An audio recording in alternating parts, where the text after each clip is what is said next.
Président Louvel, il règne une certaine confusion actuellement autour du départ de Riyad Mahrez vers Leicester. On lit un petit peu tout. Il nous a semblé opportun de faire un petit point sur la situation du départ de Riyad. Oui, alors je crois qu'il faut être clair. Contrairement à ce que j'ai pu lire, les deux clubs, Leicester et le HAC, sont totalement en phase. Les documents sont prêts à être paraphés et signés. Donc il n'y a aucun problème entre les deux clubs. Simplement, il subsiste un problème apparemment dans la négociation entre les agents de Riyad Mahrez et Riyad Mahrez avec le club de Leicester. Donc la difficulté aujourd'hui se trouve du côté du joueur et de ses agents avec Leicester et non pas entre les clubs.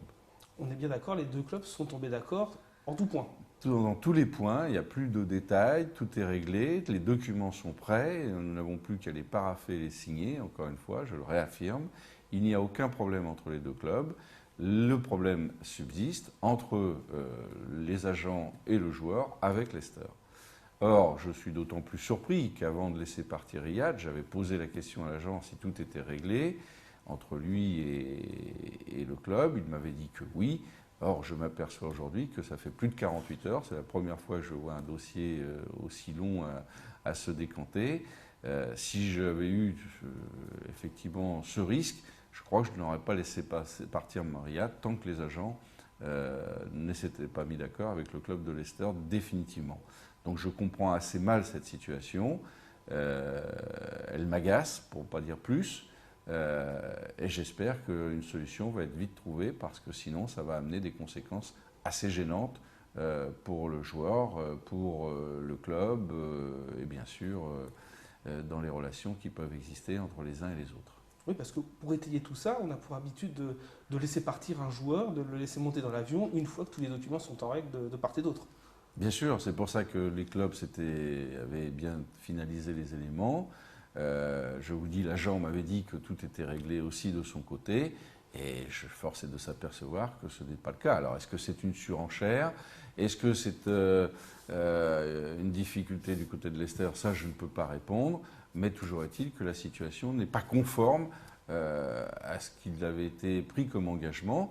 Et quand je vois que nous souhaitions que Riyad joue le match de Metz et qu'à l'arrivée, il ne jouera pas parce que ses agents ont fait pression pour qu'il parte, parce que Leicester a fait pression pour qu'il parte, pour arriver à la situation où le jour du match, il n'a toujours pas signé, j'avoue que j'ai énormément de mal à comprendre et qu'il va falloir que les agents me donnent des explications. Parce que dans la situation actuelle, tout le monde est perdant à l'arrivée. Ah ben, tout le monde est perdant. Le joueur ne joue pas, le joueur est dans une chambre d'hôtel depuis 3 jours maintenant à Leicester. Il n'a toujours pas signé, il ne sait pas vers quoi il va. Et nous sommes privés d'un joueur et nous ne savons pas non plus la finalité de cette affaire. Donc c'est quand même un vrai problème.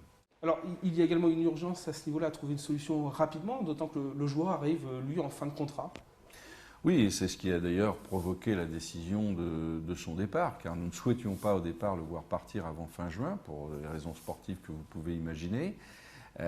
Nous avions depuis très longtemps proposé une prolongation de contrat à Riyad. Nous avons renouvelé cette prolongation, proposition de prolongation en réduisant même la durée pour que Riyad ne se sente pas pris et en l'accompagnant de certaines possibilités.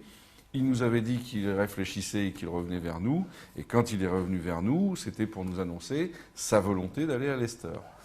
Donc à partir de là, nous ne pouvions plus le retenir parce que sinon, si nous attendions le mois de juin, bien évidemment, le HAC perdait toutes ses possibilités sur le joueur et ce n'était pas non plus la volonté de Riyad. Donc les choses étaient plutôt convenables à ce niveau-là.